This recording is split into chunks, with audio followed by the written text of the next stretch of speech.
What is going on, guys? Today we're looking at a very anticipated figure for me.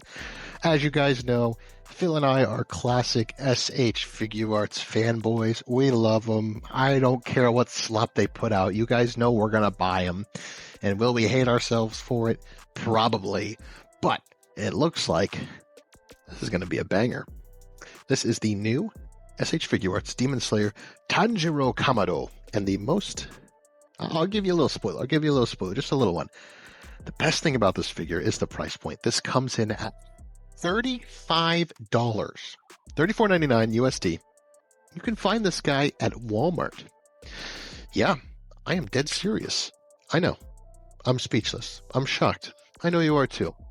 But without further ado, the only effective way I'm going to demonstrate if this figure is good or not is by taking him out of the box and getting a closer look. So let's do that. So here he is out of the box.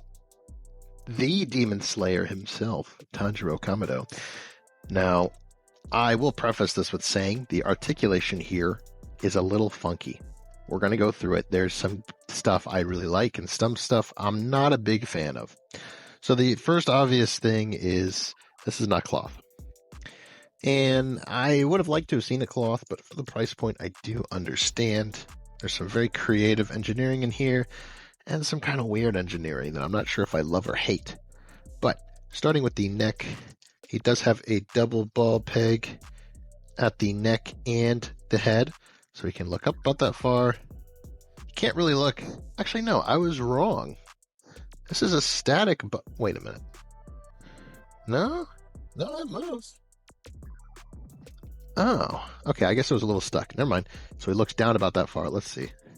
You can't really look back that far. This back piece of the hair is connected to it, as you can see. This piece remains static while the rest of it moves. That's why back doesn't go so far. Front, with a little bit of a nudge, looks pretty good. Of course, you get the attitude side to side. Really like that the neck moves too. Torso, you're going to get... Okay, so this is one of the first crazy things I got to show you guys. So as you can see, there's a hinge in here, right? Because that hinge is there, it's basically to loosen it and make this go over this piece. So he can get that range down, which is pretty darn good.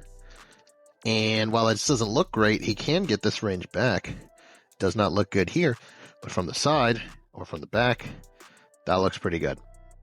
Without that, you can get about that far back, which is still not terrible. The arms, these are going to be the weirdest thing here. So there's a butterfly joint. You can get about that far forward, that far back. Now, it's weird because the shoulder is connected to this piece, but the actual shoulder, the arm, is also connected here. So there's like two joints here basically that work to where you can really get some good range. I mean, especially for a character that holds swords. I mean, you can get his whole arm across his body to his shoulder. And as a swordsman, you're going to need that movement. I'm looking at this and I'm like, how? I'm going to have to excuse my language here, but how the mess up Zoro when they're doing all this like huge 1000 IQ articulation here to get this to work? You do get double jointed elbows here too. It's a little bit better than 90 degrees. And the cool thing here too is that his sleeve here is actually articulated inside of it, so it moves independently of this. I think it unpegged a little bit. Anyways, you do get a hinge in here that works pretty nicely. So that's pretty cool. Very cool articulation here. I really like it. I mean, you even have this floating piece for the bicep. So you can pose this to get all of his like checkers matched up and everything. And I think it looks pretty good. Now the shoulders are a little weird. You can see there's a little gap there. You can pose around it to cover it up, but it's still there. So I would understand if you guys not a huge fan. The waist skirt pieces are also floating, all independently ball hinged. They don't look great spread apart, but together you can move them out of the way. They don't get in the way of anything. You can tuck them under here. You can get them out of the way. I mean, basically everything that... The best way I can describe this is they engineered it to the point where you don't really need a cloth jacket or kimono. No, not a kimono. You don't need like a cloth piece here. They did everything they could to avoid having a cloth piece. And you know what? I respect that. Although at that point, I would have just done a cloth piece. You can pretty much get a full splits here. Pretty cool. Kick that far up, that far back. Not bad at all.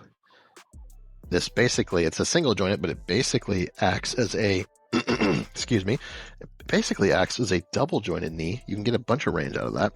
This is also independently moving from the knee, so you can actually get a ton of range. I mean, damn, for someone who has like cloth, let me focus. For someone that has cloth pants, that's a lot of range. Of course, you do get a hinge for the ankle, so you get your ankle rocker. Goes about that far up, that far back, and you get your toe hinge. So I'm really impressed by the amount of engineering that Bandai decided to put into this figure, especially at this price point. I would have thought that at this price, this would almost be like a loss with how much they put into it. You know, I really like that they've been doing these $35 introductory figures to get you into the line, and then you get a little more expensive down the line. In terms of paint, there's not a ton of paint here. It's there where it's necessary, but it's pretty basic, not really any shading. You have some nice bits here.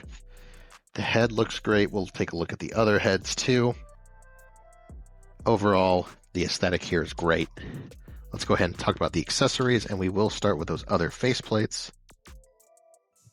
Here's his happy, smiling face. His face where he's kind of a normal, little determined expression on. His face where he is shouting, yelling. These all look great. They're done very well. We do get, let's see, 1, 2, 4 sets of hands in total. You get the fists. You get the open hands. You do get the splayed hands. Oh. You get a pair of these. And you get the relaxed grip hands. So, let's talk about his weapons too. He's got 2. And they both have... Well, let's talk about the sheath first. He does have a katana sheath here. You guys are going to have to forgive me. I'm not caught up in Demon Slayer, but so I don't know what the names of these are. But he's able to peg in the sword sheath right here. It's very nice. You do, of course, get an alternate handle that you can peg in as well for his other sword. Here's his nice fire sword. I'm sorry, guys. I don't know what this one's called. I know there's a name for it because it looks really cool. And it's got like a big fire symbol there. But I apologize. It does look good. There's some nice detail on there you can see. Yeah, that's really cool. And then you get his other basic sword. This one's just black. No cool fire hilt. But still cool regardless. And he can hold these swords pretty well. I mean, they just slide right into his sword holding hand. Take the handle off. And he is ready to slay some demons. I know, you wouldn't think he would do that from the title, but that's what he does. And like I said, I'm just really impressed by the amount of range you get out of this. You know, like I've said, the best thing you could do is give him a cloth. Come on, or what? I'm sorry, guys. I don't know what this is called.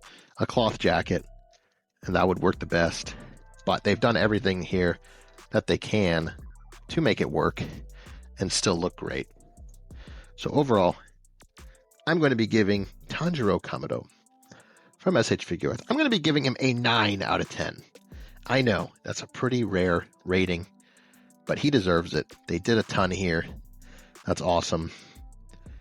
I think that this might turn some people off a little bit, and it is a little finicky, I will admit, but I am very impressed by it. I would have maybe liked... actually, you know what? No. For once, I'm going to say, this is a perfect amount of accessories for a $35 figure. So he gets a 9 out of 10. You could even be generous and give him a 10. No, I'm revoking it. I'm giving him a 10. 10 out of 10. So that's it for this review, guys. Thank you so much for watching. I hope this has hyped you guys up for this new Demon Slayer line as much as it has me. I mean, this is a much stronger start than the One Piece line. So I'm really looking forward to seeing what Figuarts has planned, what Bandai has planned for us.